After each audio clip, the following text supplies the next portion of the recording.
Buenas tardes a todos, siendo las 6:07 de la tarde. Comenzamos esta nueva charla. En este caso, hoy lo hacemos en conjunto con Firehose y con Johnson Controls, Ignacio Prieto y Diego Caligari, respectivamente. Y vamos a tratar el tema hoy de rociadores para almacenamiento. Diego ya nos preparó una presentación bastante completa y jugosa, así que vamos a darle comienzo. Diego, cuando estés listo, buenas tardes, gracias y bienvenido. Buenas tardes a todos, muchas gracias por la participación. Como decía Ignacio, vamos a tener una presentación hoy de rociadores para storage, una breve, pensando en que el NFPA tiene más o menos son 6, 8, como 9 capítulos dedicados prácticamente solo a storage, y entenderán que resumirlo en una presentación es bastante complejo, pero por lo menos tener un panorama para poder entrar a la norma con un poco más de cariño. ¿Bien? ¿Arrancamos nomás o alguna cosa más, Ignacio? Adelante, Diego, por favor. Bien, comparto pantalla, me confirman. Si están viendo. Listo, ahí se ve. Bien, lo primero que les voy a compartir es un video que sirve de base para cuando nuestros clientes nos dicen: no, pero yo tengo monitores y mangueras, así que no necesito rociadores. Fíjense, el señor tratando de apagar lo que es un incendio, tiene un buen alcance de manguera, no podemos negarlo, pero no sé si se llega a ver claro las cerchas del techo. Al fondo tienen unos racks de mercadería con pallet encima, y prácticamente apaga una punta del techo, mueve la manguera, se le vuelve a prender en el mismo lugar, y entenderán ustedes, pero muchas veces es difícil que lo entienda el cliente. Está muy bien tener mangueras en un depósito, pero difícilmente, si el incendio se declara, logren combatir nada con este método. Y lo segundo que vamos a ver es otro video que va a ser una comparación de lo que es dos diseños de rociadores. Un diseño que no fue correctamente desarrollado, y un diseño que está adecuadamente planteado de acuerdo al tipo de mercadería que están protegiendo. Arriba la filmación del espacio, del lugar, de los racks y la mercadería, y abajo van a ver una cámara termográfica, y van a ver cómo se desarrollan las curvas de temperatura, y también, fíjense, se van a dar cuenta cómo se abren rociadores en forma no muy racional, digamos. Vayan mirando arriba que se abren rociadores, pero no logra apagar, se sigue desarrollando el incendio. Al principio apaga, no, sí, bueno, vayan viendo los dos esquemas de temperatura, cómo se desarrollan. En el de abajo al principio, a la izquierda, de frente a la izquierda, parece que lo va a apagar. Se empieza a bajar la temperatura, pero luego se forman blancos y el incendio se va desplazando a distintos lugares. En el de abajo, a la derecha, de frente a la derecha, fíjense que el incendio, si bien hay llamas, si bien vemos que hay fuego, las temperaturas del techo están muy por debajo. En el de la izquierda los rociadores actuaron, no llegan a combatir, se empiezan a abrir cada vez más rociadores. En definitiva, abrimos muchos rociadores, pero nos quedamos sin agua por un exceso de apertura de esos rociadores. Entonces, aquí, cuando arrancaron a hacer las pruebas con los SFR, lo primero que hicieron fue pasaron en la hipótesis de: a menor temperatura los rociadores se van a abrir más rápido, entonces voy a poder controlar mejor el incendio. Y hay unos videos, no sé si lo incluyen en esta presentación, que se ve que empiezan a abrir rociadores y cada vez abren más, fuera del lugar donde está el incendio, y terminan abriendo tanta cantidad de rociadores que evacúan al personal que está presenciando la prueba, porque es tanta la cantidad de agua que se van a quedar sin reserva en unos pocos minutos. Entonces, los diseños hay que hacerlos de acuerdo a norma.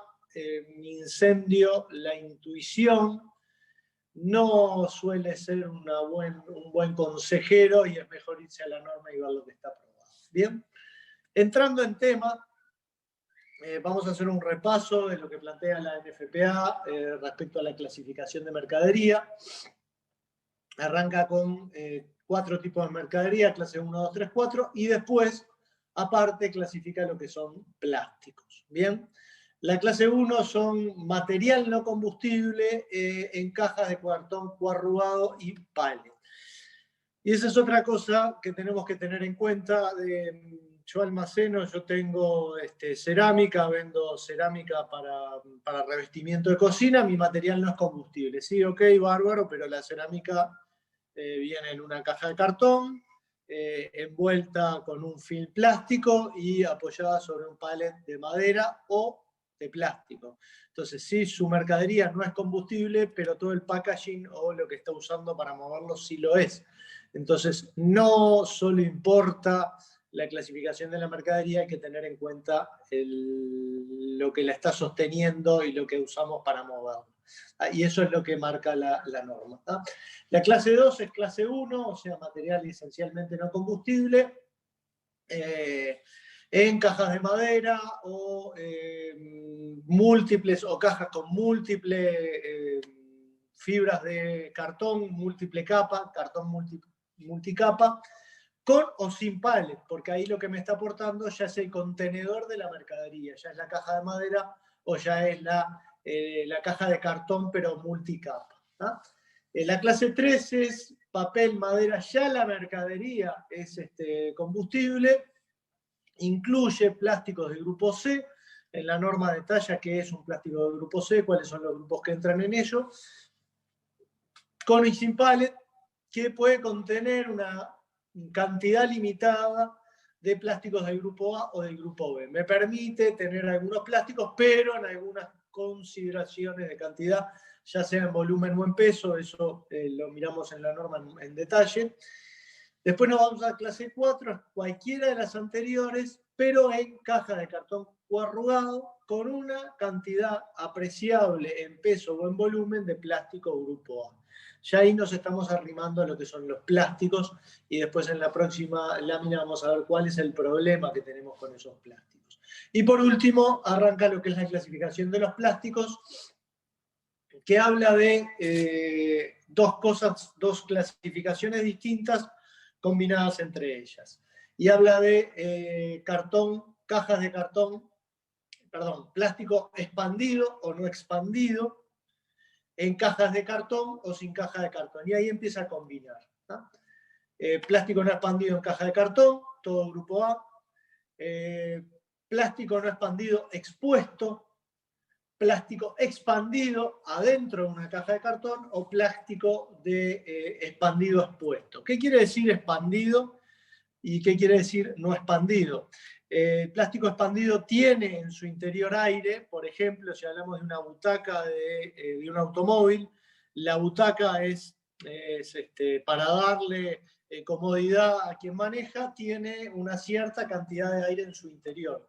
Entonces, no importa solo el aire que tengo en el ambiente, sino que el propio plástico que está expandido, también, no sé, para nosotros es Espumaplas, en Argentina, si no me equivoco, es Telgopor, o bueno, ahora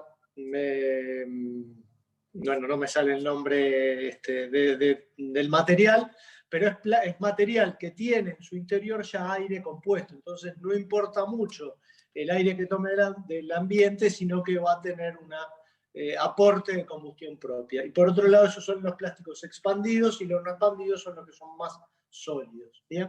Por ejemplo, en un almacenamiento de artículos para vehículos, los asientos clasificarían como plástico expandido, y todo lo que es las defensas, los guardabarros, los parachoques y todo lo que es material de plástico más rígido es plástico no expandido. Y eso lo podemos tener con o sin caja de cartón.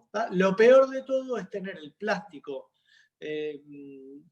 expandido y expuesto a la llama porque es muy fácil que con la radiación tome fuego. El plástico es muy propenso a tomar fuego y además tiene aire en su interior. Entonces, y además hay otro aporte que hace la caja de cartón, que es importante, que cuando se abren los rociadores, ya sea que esa caja de cartón todavía no haya tomado fuego, aunque la caja no haya tomado fuego, en la apertura de los rociadores genera un premojado de ese cartón empieza a tomar de humedad y es más difícil que la radiación haga que eso se encienda. En cambio, los plásticos, el agua es superficial, no llega a penetrar el material, rápidamente se evapora y rápidamente eso queda expuesto a la radiación. Entonces, uno puede guiarse por la intuición, no se guíen, vayan a las normas. Hay un montón de factores que a veces uno no tiene en cuenta y que son los que están jugando al momento del incendio, ¿no? ¿Y por qué son tan complicados los plásticos? Acá tenemos lo que pasa con las curvas de generación de calor.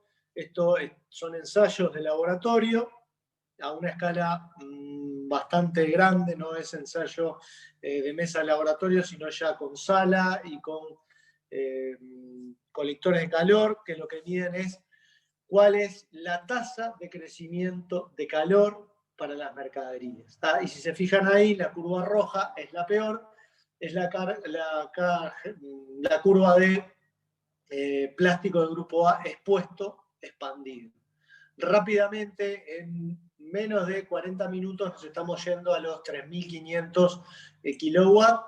En cambio, si nos vamos a lo que es un clase 2, estamos hablando de unos 100 segundos, casi 5 veces más para llegar a la misma tasa de generación de calor. Y esto es una diferencia importante de algunas normativas que se usan en América Latina, que evalúan la cantidad de carga combustible que tenemos en la sala.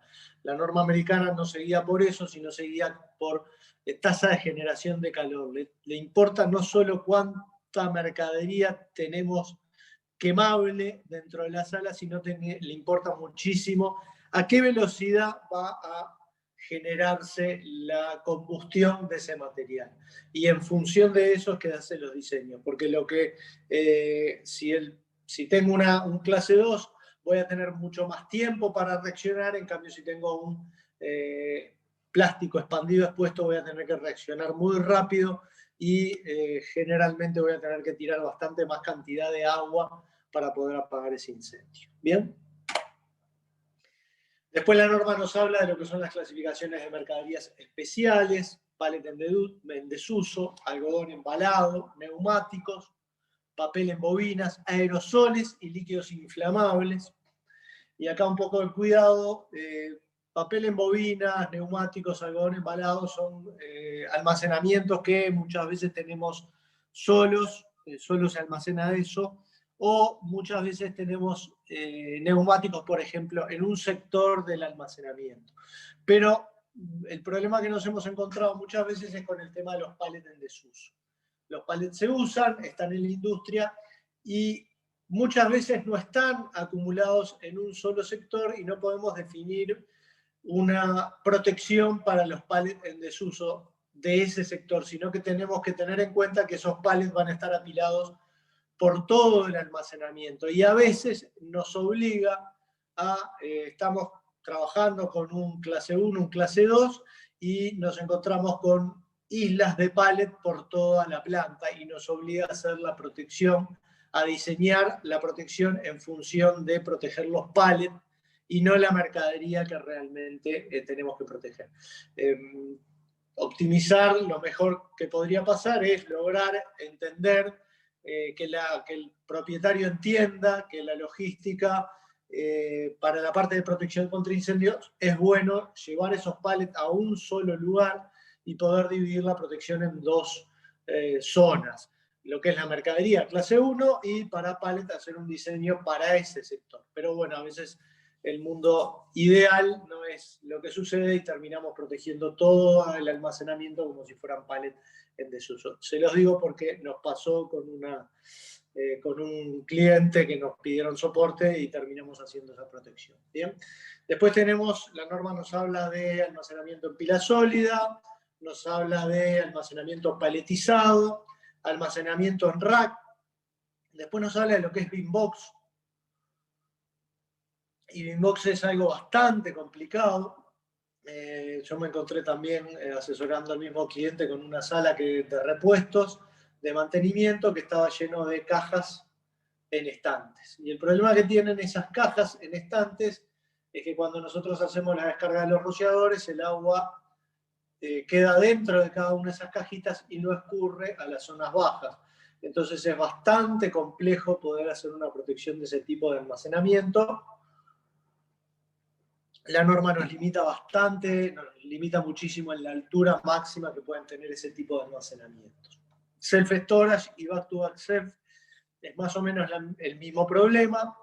Los almacenamientos, los estantes enteros impiden que el agua escurra, impiden que se moje la mercadería de las partes bajas, y eso obliga a prácticamente poner una fila de rociadores por cada uno de los estantes.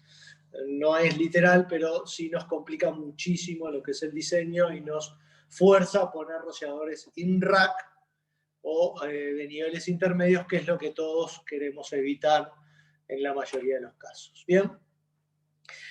La norma habla de distintos tipos de rack abierto y rack cerrado, por lo que decía del escurrimiento. Cuando trabajamos con rack cerrado, prácticamente nos obliga a poner rociadores por cada nivel de rack.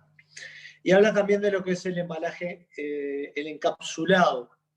De vuelta por lo que les decía hoy, si nosotros tenemos la mercadería completamente encapsulada, la norma habla de porcentajes, si está en la parte superior o no está en la parte superior encapsulada, todo eso implica que si yo tengo una caja de cartón y hago una descarga, el cartón no se premoje. Lo que mojo es el encapsulado exterior, no llego a penetrar en la caja, no llego a humectar la caja, y cuando tengo radiación del rack contiguo, el agua superficial se evapora muy rápidamente, el encapsulado, el film de nylon, desaparece rápidamente y la caja toma fuego, la caja de cartón toma fuego. Entonces, es importante cuando vamos a hacer un relevamiento, cuando hablamos con un cliente, cuando nos piden la protección, hágame la protección del almacenamiento. ¿Y qué guarda? Guardo juguetes de cartón, de madera. Ok, ¿cómo lo tiene embalado? Lo pone en pallet, lo pone en rack, almacena en altura, usa film plástico, viene en cajas, todas esas cosas que a veces el cliente le molesta que le preguntemos, pero tiene que entender que eso es fundamental para poder diseñar. Aquello de, necesito un número para ver cuánto me cuesta. Bueno, necesito datos para poder darle ese número. Bien, y de vuelta el tema de los palets de madera, palets plásticos reforzados. Si usamos palets de plástico, la norma nos obliga a subir una categoría en el tema de clasificación de mercadería, y si usamos palets plásticos reforzados, nos obliga a subir 2 categorías. Pero también existen palets plásticos clasificados por Factory Mutual, que el laboratorio nos garantiza, nos certifica que ese pallet se va a comportar como un pallet de madera. Entonces también eso es otro dato que tenemos que averiguar. Nos encontramos con ese caso, con una clasificación de pallets, se complicaba bastante hacer la protección, entonces el cliente optó por comprar pallets certificados porque le complicaba bastante menos lo que era la operativa, la instalación de incendio. Y también otro punto muy importante es el ancho de los pasillos. No todos los diseños dependen de esos anchos de pasillos, y no todos los rociadores tienen la misma aprobación o están aprobados para los mismos anchos de pasillo. Algunos son más generosos en esos anchos y otros son más restrictivos. Que el rociador sea restrictivo en el ancho de pasillo implica varias cosas. Primero, cuanto más ancho es el pasillo, menos espacio de almacenamiento estamos aprovechando. ¿Bien? Y nos obliga también a pensar en la logística de cómo va a ser el movimiento de lo que sean los autoelevadores o las carretillas dentro de esos pasillos. ¿Bien? En cuanto a la protección, la norma habla de distintos modelos o distintos tipos de diseño que podemos hacer para almacenamiento. Y nos encontramos con 3 tipos principales: Control Mode Density Area, bien, que es el estándar que sigue la norma para la protección de todo tipo de riesgo, y lo aplica también a lo que es almacenamiento. Pero tiene 2 tipos de diseño que son exclusivos de almacenamiento, que son el CMCA, Control Mode Specific Application, y el diseño de con rociadores ESFR, Early Suppression Fast Response. Respuesta rápida, supresión temprana. Y ahora vamos a ver un poquito qué es control y qué es supresión. Y después, aparte, la norma incluye también diseño de lo que son los rociadores sin rack, cómo debemos, cada cuántas filas, a qué altura, cuántos niveles, etcétera, los rociadores sin rack, cuando no nos alcanza con los rociadores en techo. Y después tiene varios capítulos tiene un capítulo, definido a lo que es Special Design. Ahí podemos dividir en 2 cosas: Special Design cuando hablamos de cubiertas, algodón, papel, pero también tiene para almacenamiento común, almacenamiento estándar, un capítulo que se incorporó en la norma, si mal no recuerdo, en la versión 2016, que cubre el uso de los rociadores Extended Coverage 25, los S25, y tiene algunos diseños especiales que para algunos casos son muy ventajosos el uso de ese diseño, ya sea por la reserva, ya sea por la cantidad de rociadores que vamos a estar operando y las presiones que nos piden. Bien. Les decía entonces, distintas formas de modelar, distintas formas de diseñar, Control Mode o Suppression. Bien. Si acá tenemos la tasa de crecimiento del heat release, como habíamos visto recién, cuando activo los rociadores, un Control Mode Density Area o un Control Mode Specific Application, lo que hago es mantengo la tasa de generación de calor estable. Bien.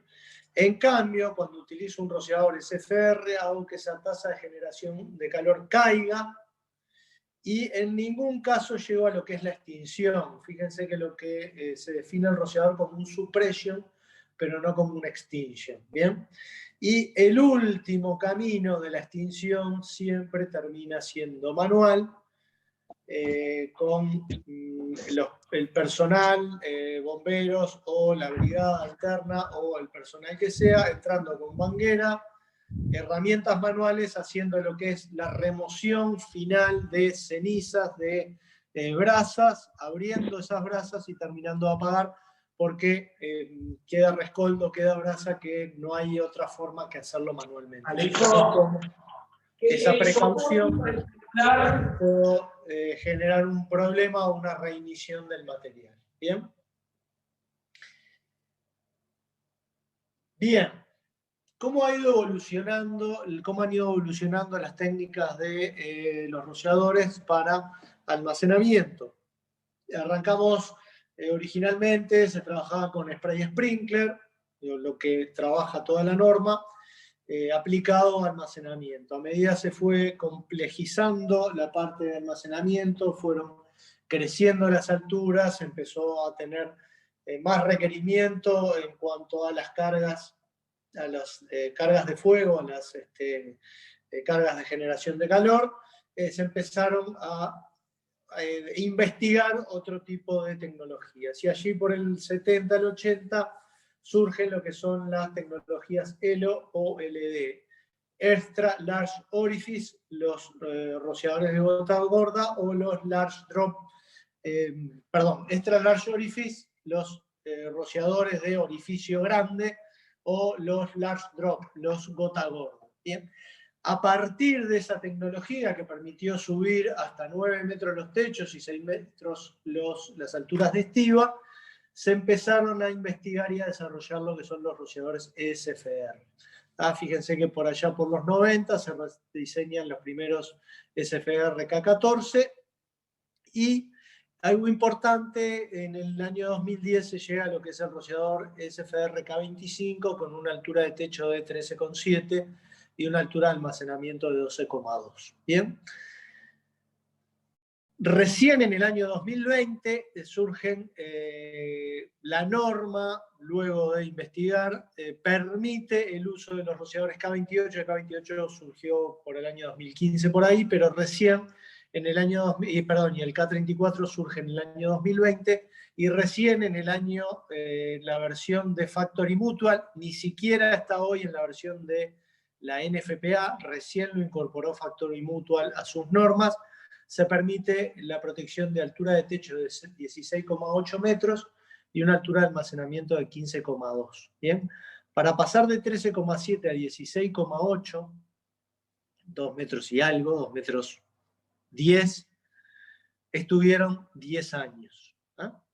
El rociador K34, Tyco ya lo tenía en el año 2012, ya lo tenía. Yo tuve oportunidad de visitar Rhode Island, donde está Cranston, donde está la central, y ya tenían el rociador, y fíjense que le llegó del año 2012-2013 hasta el año 2020 para poder encontrar cómo usarlo correctamente y llegar a los 16,8 metros de altura y los 15,2 metros de almacenamiento. O sea, no es trivial.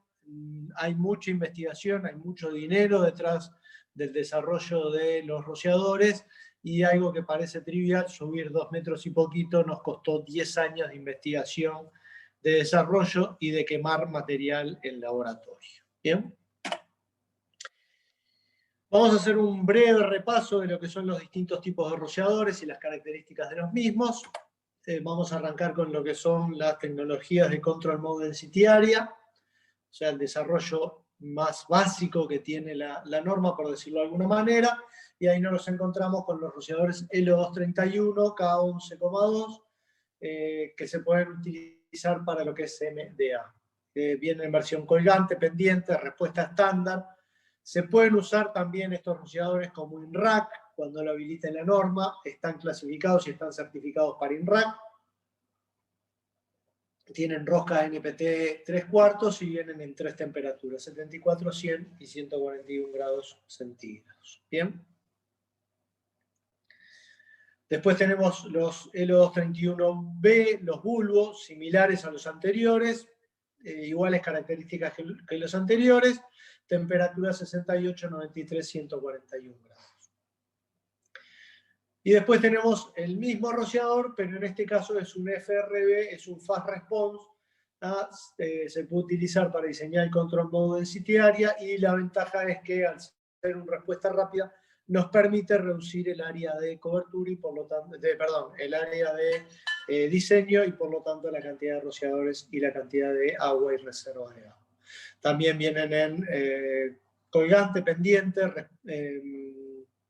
pendiente, se puede utilizar también como INRAC, y vienen con rosca 3/4 o media pulgada NPT. Y acá también un apunte, el estándar es 3/4. Nos ha pasado con otros rociadores que los K8 se pueden pedir de 3/4 o de media pulgada, y la recomendación siempre es irse a la rosca estándar.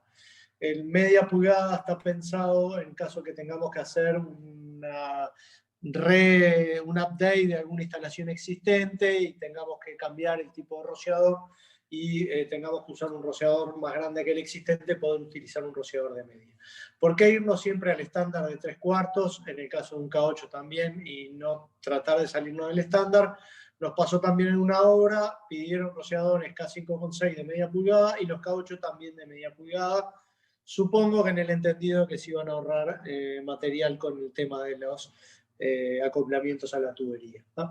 El tema es que en un momento dado los rociadores K8 de media pulgada desaparecieron de la obra, nadie nunca supo dónde estaban, asumimos que quedaron instalados en lugar de los 5,6 en algún lugar de la obra. Permite implica esas confusiones, entonces vayan siempre a rociadores estándar. Bien, temperatura decíamos 68, 93, 141. Y después tenemos lo que son los rociadores seguimos en Control Mode Density Area, los serie K17, 231, colgantes pendientes, respuesta estándar, cobertura estándar, y también las 3 temperaturas, 68, 93 o 141 grados.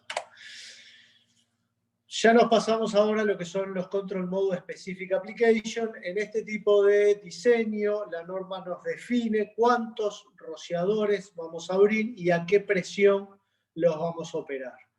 No tenemos que estar diseñando por área, sino que nos vamos a un número fijo de rociadores que nos marcan la norma, que nos marcan las tablas, en función de la altura, distancia al techo, distancia a la mercadería, tipo de almacenamiento y todas las características que vimos cuando arrancamos la presentación. Esto es un rociador de tecnología de gota gorda, es un large drop, que es lo anterior a los SFR, Standard Response, y se utiliza como un Control Mode Specific Application. Rosca 3/4, 68, 93 y 141 grados también. Después tenemos el Ultra K17, también un Control Mode Specific Application. En este caso solamente nosotros lo tenemos como montante, y esa es otra de las cosas que hay que poner atención. Los colgantes y montantes hay que mirar en la norma qué es lo que nos pide y si podemos tener disposición de estos rociadores. Y la diferencia también es los montantes y los colgantes, el tipo de obstrucciones que admiten.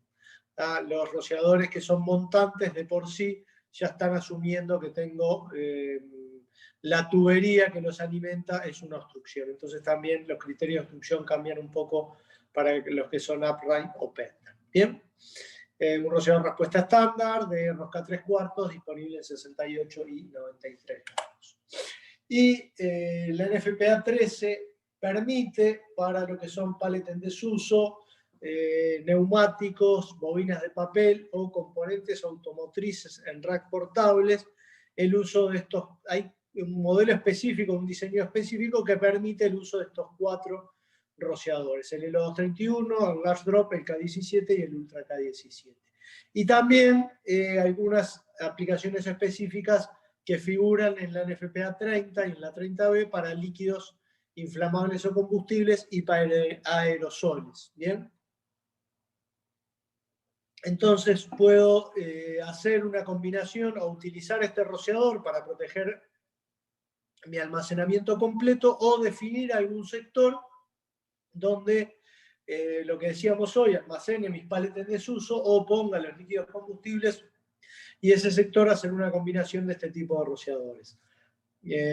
Sectorizar, separar, o la norma nos permite, con algunos criterios, que no haya una separación física, pero sí que haya una, digamos, en los rociadores del riesgo más alto se superpongan sobre los riesgos más bajos. No vamos a entrar en detalle acá, pero es uno de los recursos que nos permite la norma. Bien. Después les decía, surge el Extended Coverage 25. Los rociadores de cobertura extendida permiten una cobertura más amplia que los rociadores spray sprinkler o los lash drop o las otras tecnologías, y nos permiten una reducción en la cantidad, ya sea de rociadores, pero también en la cantidad de tubería. Bajamos filas y columnas de rociadores. Bien. Está pensado para alturas hasta 9,1 metros de techo, posición montante, listado UL como respuesta rápida, como respuesta estándar, cobertura extendida, y también se puede utilizar, se utiliza como un rociador Control Mode Density Area para almacenamiento. Esto es lo que en la norma, en la versión 2016, figuraba en el capítulo 21, ahora no recuerdo en qué capítulo quedó en la norma de la versión nueva de la 2018.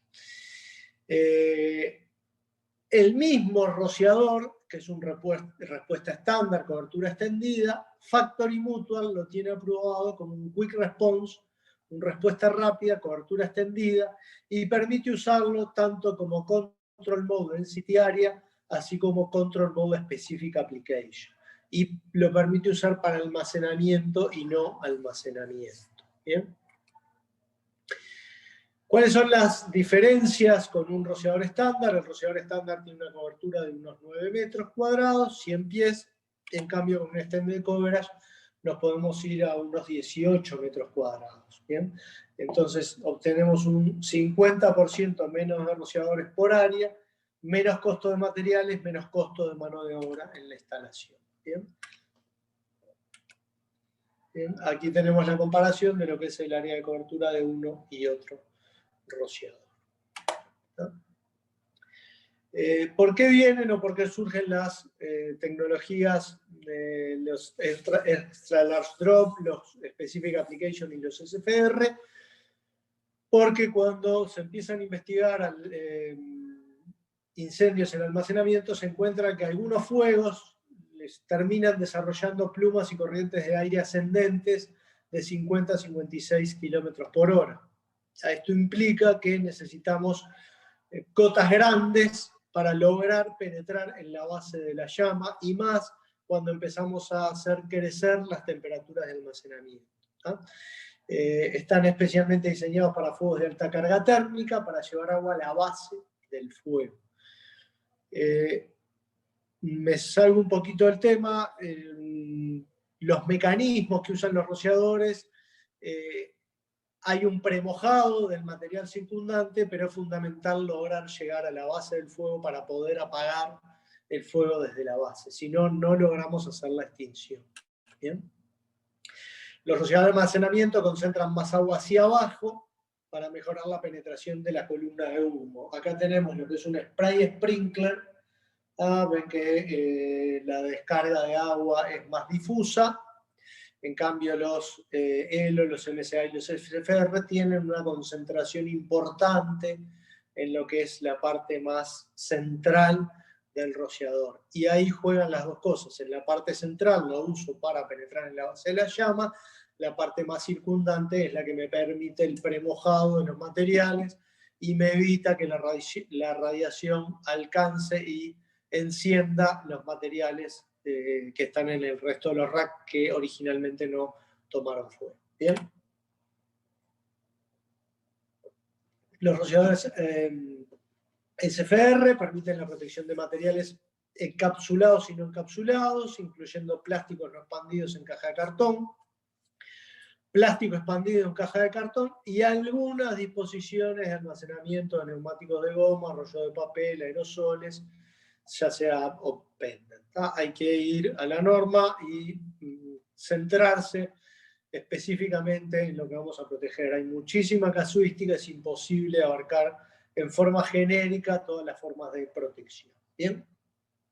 ¿Y qué producto tenemos? ¿Qué tecnología tenemos con los SFR? Tenemos los K14, posición colgante, cobertura 9,3 metros cuadrados, 3/4 NPT, distancia mínima a la mercadería 9,14 y distancia al techo entre 152 y 356 milímetros. ¿Bien?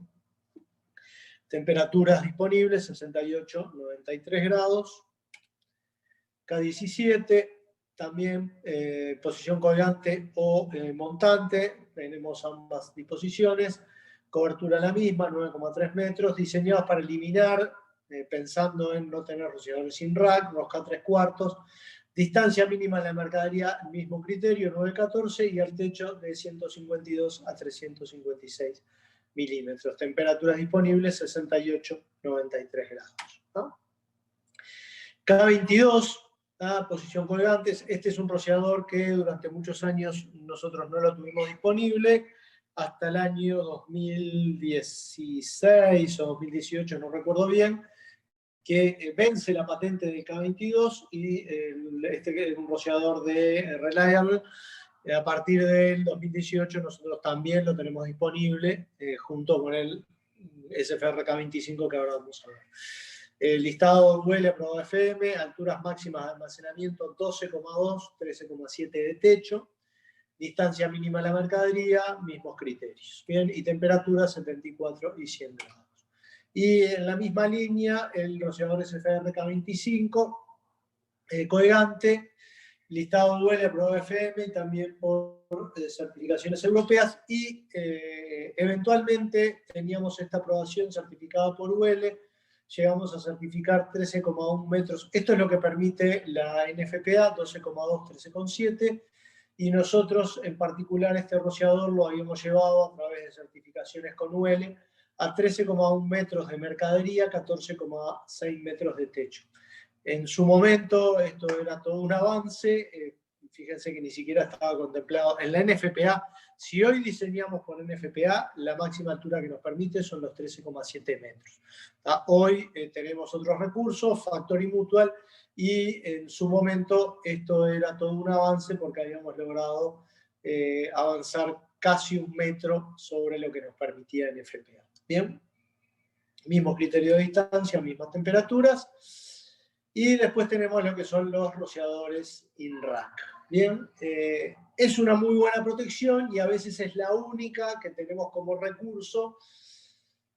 Estuvimos discutiendo el otro día un proyecto y bueno, con las alturas de techo que tenían no había ningún SFR. Si nos vamos por arriba de los 16 metros, difícilmente no hay soluciones que nos permitan solo tener rociadores en techo. Nos tenemos que ir a rociadores in-rack. Es una complicación, implica poner tubería en medio de los racks, implica también un problema con la operativa por lo que son los golpes y los daños a los materiales. Bien. Importante, un apunte, el disco que tienen los rociadores in-rack no es un colector de calor, sino que es una protección para evitar que cuando abran los rociadores de techo mojen esos rociadores, los enfríen y ese rociador nunca pueda abrir. Bien. Hasta aquí un poco el cuento conocido. Ahora vamos a ver 2 o 3 productos nuevos que tenemos, algunos no tan nuevos, que ya nos hemos presentado en Capesi cuando se podía viajar y teníamos presentaciones en vivo. Y vamos a hablar un poquito de lo que son almacenamientos refrigerados, el SFR K34, yo les decía no confundir, perdón, no es SFR, el K34 para almacenamiento, fíjense que es un rociador de bulbo, no confundirlo con el rociador SFR K34 que desarrollamos y que aplica la norma Factory Mutual. Bien, este es el mismo K, pero es distinto el rociador.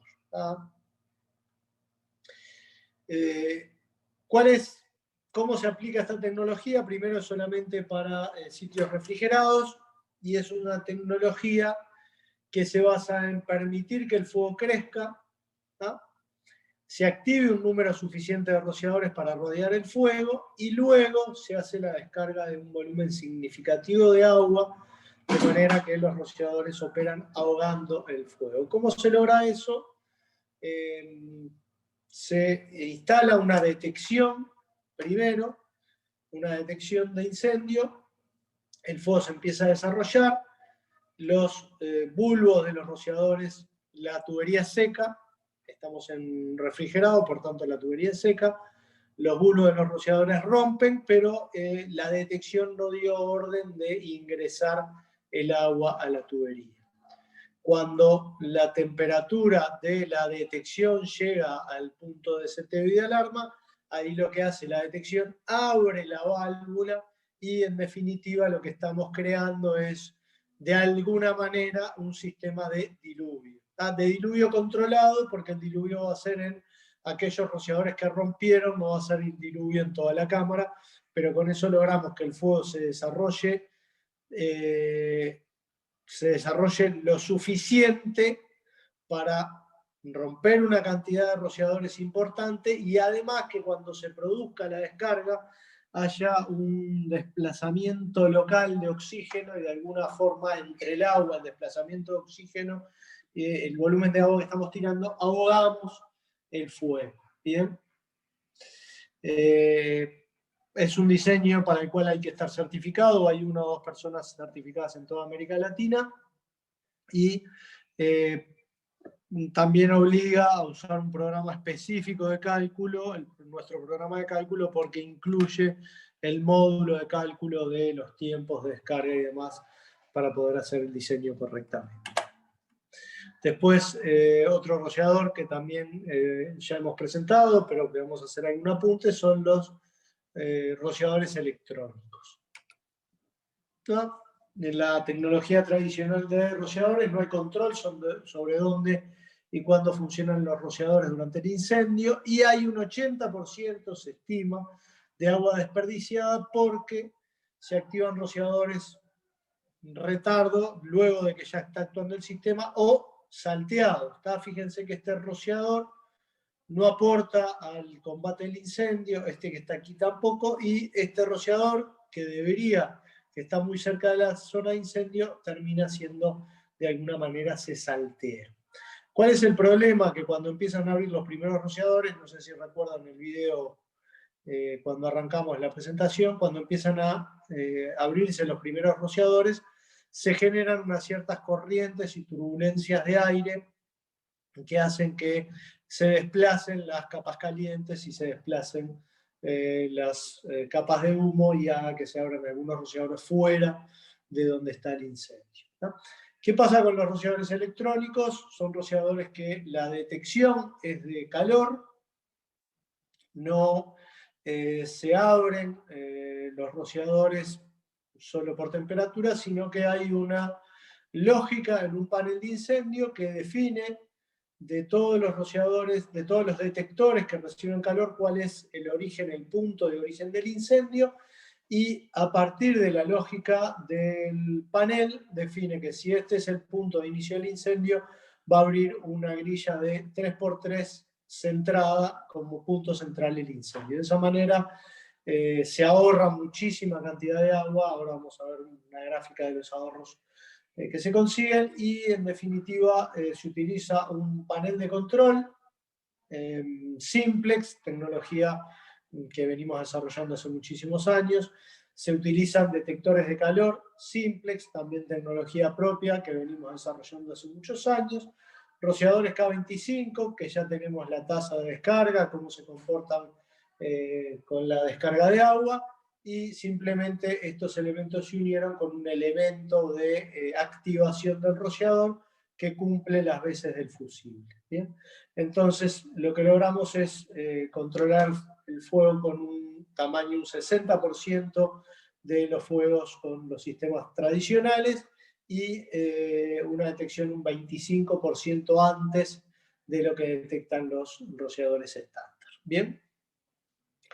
Les decía, no confundir el rociador Quell 34 con el SFR-K34, el otro es de Bulbo, este es de Link, el otro es Upright, este es Pendant, y este es el último rociador que desarrollamos y que fue incluido en julio del 2019, Factory Mutual, la ficha 8.9 empieza a cambiar y define nuevos criterios de protección de almacenamiento. Lleva 15 metros de techo para los rociadores K22, 25 y 28. Fíjense que está por encima de lo que permite NFPA.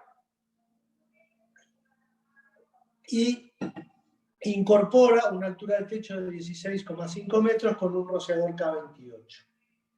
En enero del 2020 se hace una nueva revisión, se incluye el SFR K33,6, K34, y se incluye también para la altura de 16,8, tanto se puede proteger con el K28 o con el K33,6. Bien. Así es como figura en la norma, estos 4 rociadores para altura de 15,2, 13,7. Hay alguna discrepancia en lo que son las conversiones del sistema métrico del sistema inglés, y permite 15,2, 16,8 para los K28 y K34.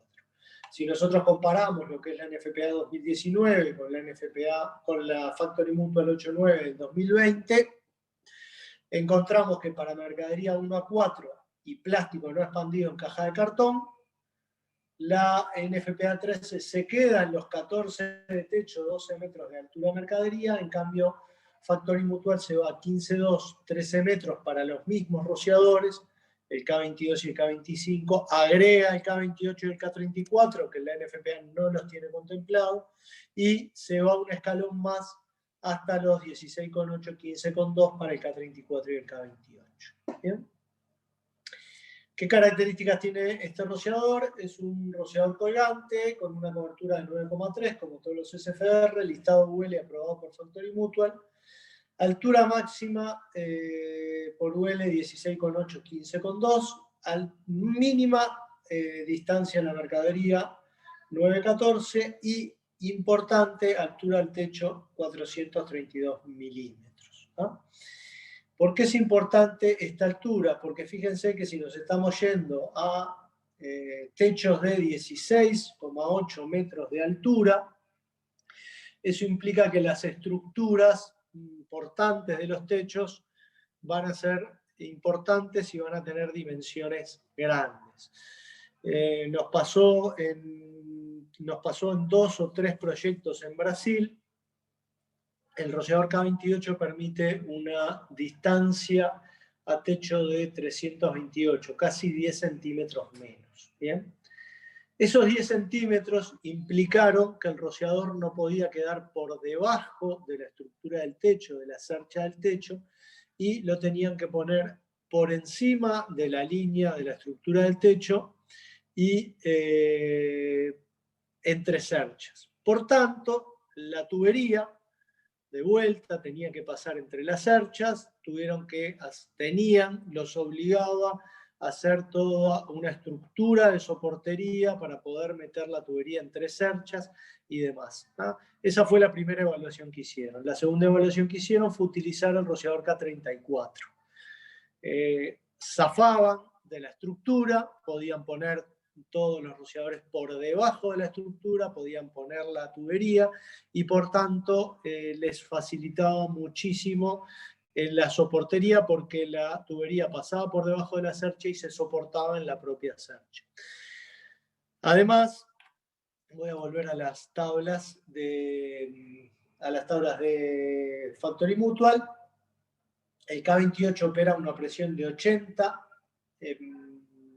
PSI y el K34 a una presión de 55 PSI. ¿tá?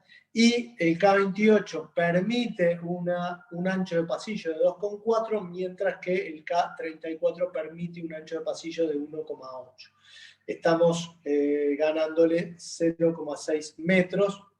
En 2-3 rack eso no es mucho, pero en un almacenamiento, en un storage, en un polo logístico, el poder achicar los pasillos implica muchísima más capacidad de almacenamiento, un ahorro importante en el almacenamiento, y el uso de menor presión implica también que si comparamos una instalación con K28 contra una instalación con K34, utilizando la misma bomba, en ese proyecto les permitía bajar las tuberías de acometida de 10 pulgadas a 8 y las de retorno de 8 pulgadas a 6. Entonces, el sistema con K28 quedaba configurado con tubería de 8 y 10 pulgadas, y el sistema de la configuración del sistema con K34 les permitía usar 6 y 8 pulgadas. Bajaban la tubería, bajaban la soportería, les permitía no utilizar ese soporte especial entre cerchas, y al final el proyecto les permitía almacenar más mercadería, por lo tanto la tasa de repago de la inversión era más rápida. La conclusión final fue que, hecho todo esto, tenían un ahorro importante en instalación, tenían un retorno mayor de la inversión por el aprovechamiento del piso. ¿Bien? Eso es un poco lo que tiene que ver con los nuevos rociadores. ¿Bien? Decíamos entonces, posición colgante, máxima cobertura 9,3 metros, listado UL aprobado Factory Mutual, distancia mínima a la mercadería 9,14, al techo 4,32, 2 temperaturas disponibles, 74 y 100 grados. Y otro punto importante, este rociador está listado UL aprobado FM, el mismo modelo. Ojo, hay rociadores que son 2 modelos distintos. Un modelo está aprobado por UL y otro modelo está aprobado por Factory Mutual. ¿Qué quiere decir eso? Que nosotros no podemos utilizar el modelo aprobado por UL para irnos a los 16,8 metros y 15,2 metros, porque para esto solo podemos utilizar rociadores que estén aprobados por Factory Mutual. Bien, ¿por qué hago esta puntualización? Porque nos ha pasado, hemos ido al mercado y el rociador que solo tiene aprobación UL es más económico que el rociador que tiene aprobación ULFM. ¿Por qué? Por lo que les decía hoy, esto implica quemar mucho material, implica pagar las certificaciones, implica pagar las inspecciones permanentes que nos hace Factory Mutual a nuestras instalaciones. Bien, me pidieron 45 minutos, creo que ando ahí en la hora. Para terminar entonces, ¿qué tipo de rociadores tenemos? ¿Cómo los podemos clasificar? Para storage tenemos rociadores específicos, Control Mode Specific Application, Early Suppression Fast Response, y también podemos diseñar para almacenamiento, como diseñamos todo el resto de las aplicaciones de la norma, utilizando rociadores estándar spray o spray sprinkler. ¿Bien? Y estos estándar spray o spray sprinkler tienen dos características. Pueden ser respuesta estándar o respuesta estándar o respuesta rápida, y pueden ser cobertura estándar o cobertura extendida. Y podemos hacer una combinación de cualquiera de ellos y tenemos 4 opciones de diseño para los spray sprinkler. Standard Response, Standard Coverage, Quick Response, Standard Coverage, Standard Response, Extended Coverage, Quick Response, Extended Coverage. El usar un estándar, un quick, nos permite reducir el área de diseño. El usar un extended coverage o un standard coverage nos permite reducir la cantidad de rociadores que vamos a instalar, la cantidad de tubería que vamos a instalar. Nos reduce lo que son las filas y ramales de los rociadores. Bien. Señores, no sé si fui muy rápido, muy lento. Muchas gracias, Diego. Estuvo perfecto el tiempo. Muy interesante, bastante amplio el abanico. Bueno, quiero invitar a todos los participantes que tengan alguna consulta, alguna duda, la pueden hacer activando su micrófono y Diego, que está de oferta, las va a responder. Exactamente. Lo que se pueda lo responderemos. Lo que se pueda. Yo te hago una pregunta porque medio que me perdí en una partecita sí. Hace poquito. Los rociadores, los SFR K25, sí, tienen, según FM, una aprobación para hasta 15,2 metros de altura de techo y 13,7 de altura de estiba. Exactamente. 45-50 pies es lo correcto, 13,7, 15,2, 15 de techo, 13,7 de almacenamiento. ¿Cuál había sido el comentario que hiciste respecto a si es aprobado, si es solamente UL o si es ULFM? Sí, eso corre para los K28. Los K28 tienen 2 aprobaciones. Hay 2 modelos de rociador, hay un modelo que está aprobado UL, o por lo menos hasta hace 2 meses estaba así. Hay un modelo que está aprobado UL, hay un modelo que está aprobado Factory Mutual. Entonces, si yo voy a irme a estas tablas, y si me voy a ir a los 16,8, 15,2 y quiero utilizar un rociador K28, tengo que asegurarme que ese rociador esté aprobado por Factory Mutual y que no utilizar el rociador mismo modelo o mismo K, pero distinto modelo que está aprobado por UL, porque la aprobación UL está hecha para menor altura. ¿Por qué uno o por qué otro? Las certificaciones distinguieron que hay 2 modelos y los aprobaron con 2 modelos distintos. ¿Cuál es el punto exacto o la diferencia exacta? O la desconozco porque es un rociador de la competencia y nosotros ahí no tenemos el know-how, nosotros manejamos nuestro know-how.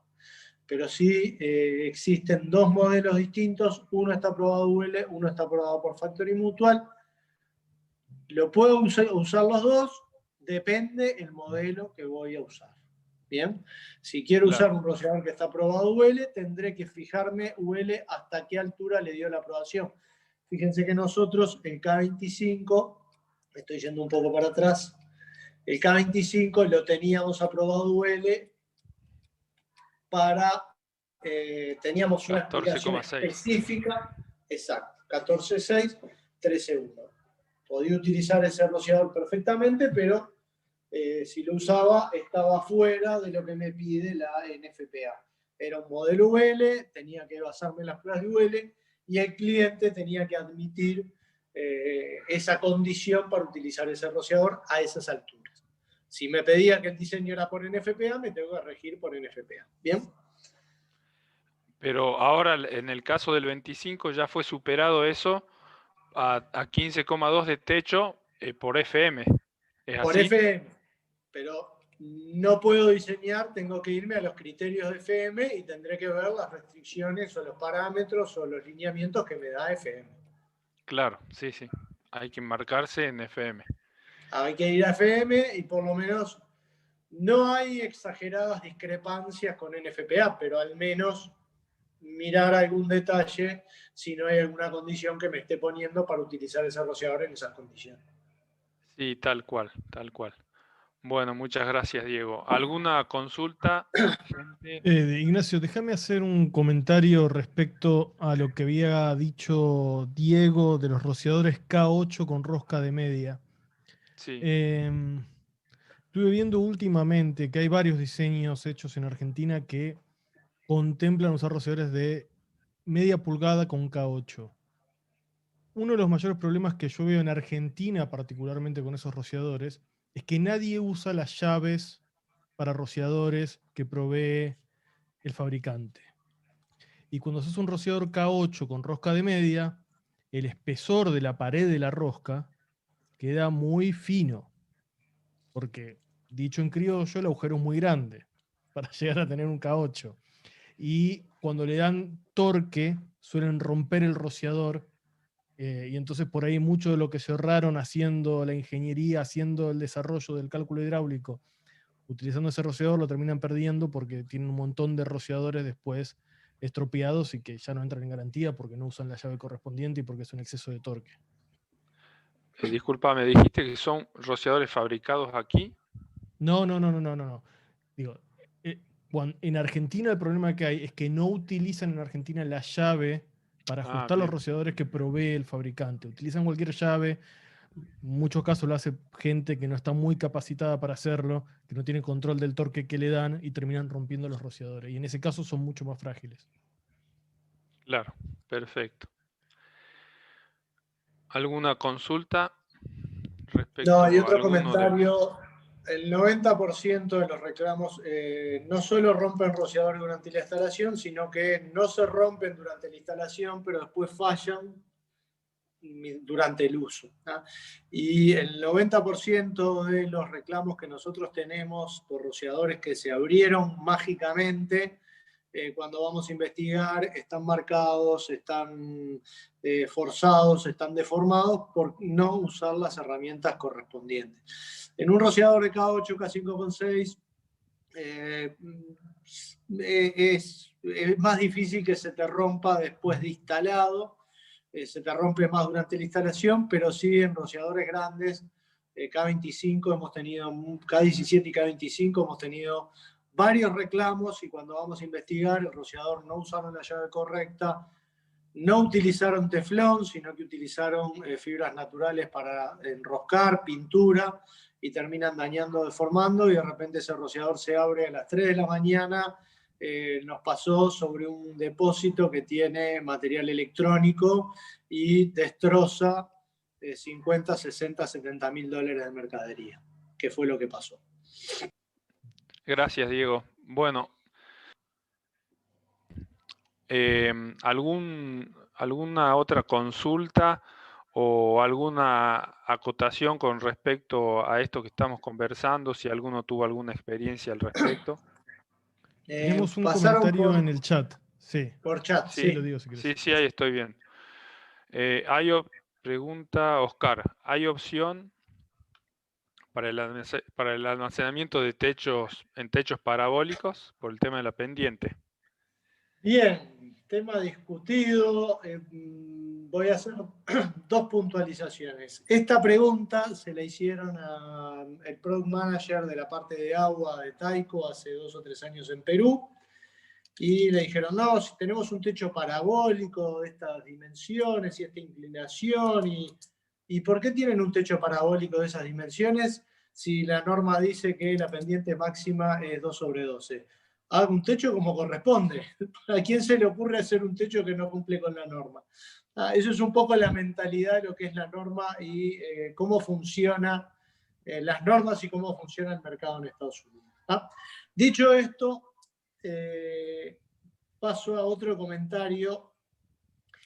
Se ve que ese tema no es tan resuelto porque NFPA tiene un documento o tiene un grupo de investigación, la Fundación NFPA Research tiene una investigación que está colgada en internet, que si tienen interés en pendientes de más de 2/12, les recomiendo que lo busquen.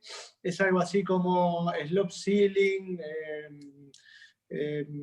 research slope ceiling, mayor a 2/12, algo de ese estilo, y hace todo un estudio de qué pasa cuando el techo tiene una pendiente mayor a la permitida por la norma. Y hacen varias cosas, ponen barreras horizontales, ponen barreras verticales,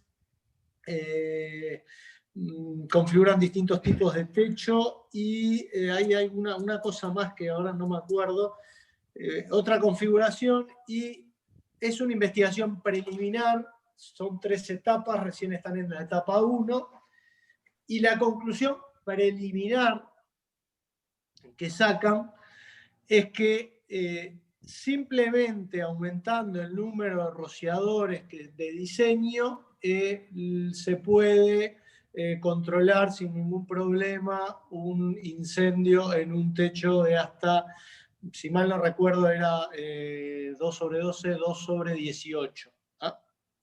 Y estoy hablando un poco de memoria, les recomiendo que lean el informe, además es una información preliminar.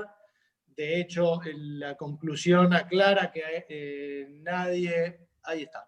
que no diseñen utilizando ese documento porque es preliminar y todavía no hay conclusiones ni están incluidos en una norma. Dice algo así como que abriendo 18 rociadores en lugar de 12, el fuego va a quedar controlado y no va a haber problema. Y otra de las cosas que sugiere como métodos alternativos o como soluciones, mientras no haya algo definitivo, es hacer algún tipo de barreras en sentido, si lo miramos en plano horizontal y vertical, porque también lo que encontraron es que si ellos hacían barreras en el sentido perpendicular a la pendiente, lo que terminaba pasando era que el calor terminaba corriendo en el sentido de esas barreras y en lugar de abrir los rociadores en el entorno del fuego, terminaba abriendo la fila de rociadores y terminaba abriendo 12 o 10 rociadores en una única fila porque el calor caminaba por esa barrera que se había puesto. No, sí, ahí puse el documento. En el chat el nombre, el título del documento. Como no se puede adjuntar archivos aquí en este tipo de chat, por lo menos ahí tienen el nombre para copiarlo y pegarlo en el navegador para buscarlo. Sí, son 3 fases. Sí, ahí puse el link también. Está Muy bueno el artículo. Ahí está. Hay un documento que son creo que 50 y pico de páginas y después hay una presentación que esa es bastante complicada. Está en NFPA, pero no sé, porque a veces yo la he buscado, a veces la encuentro, a veces no sé si la retiran, la bajan, no queda el link. Es una presentación de 1 hora, pero básicamente, en resumen es eso. La primera conclusión es, aumentando a 18 rociadores, se lograría una protección para techos de una pendiente de 2/18. Eso es lo que hay al día de hoy. No hay alternativas. Las alternativas, como fabricante, alguna opción que hemos dado es generar barreras en los dos sentidos, en el sentido de crecimiento de la pendiente y en el sentido perpendicular, y generar, digamos, bolsas de 4 rociadores, de manera que si hay un incendio, el humo, el calor llegue al techo y se quede encerrado entre esos 4 rociadores y active un número limitado de rociadores. Pero esos son lo que llamamos performance design, no están normados, no están documentados, es una solución sugerida, no está en norma ni nada que se le parezca. ¿Bien? Perfecto, gracias Diego. ¿Alguna consulta? No, pensé que alguien había levantado la mano. Bueno, si no hay más consultas, si nadie tiene algún comentario para aportar de esto último que estuvimos hablando, podemos ir cerrando. Muchas gracias Diego, otra vez impecable la presentación. Muchas gracias a todos por participar. Esperemos que le haya servido, que le haya gustado. Había información muy jugosa y de otras normas a la cual estamos habituados normalmente, que es la NFPA. También, bueno, tenemos la FM que nos muestra otro panorama que todavía NFPA no ha podido alcanzar, pero seguramente no en mucho tiempo lo va a hacer. Así que, bueno, muchas gracias a todos por haber participado y los esperamos la próxima charla de aquí a 20 días. Participen en las charlas, es bueno capacitarse, cuando más sepamos mejor van a salir los trabajos y vamos a obtener resultados tanto desde el punto de vista económico como técnico, mejor para nuestros clientes y usuarios finales. Sí, de parte de Firehose como representantes de Taiko les agradecemos también. Cualquier consulta que tengan, que quieran derivar a Diego, a la gente de Taiko, nos pueden contactar. En Capesi tienen nuestros datos, así que estamos en contacto. Buenas noches a todos. Gracias. Chao, chao. Gracias. Hasta luego. Chao. Suerte.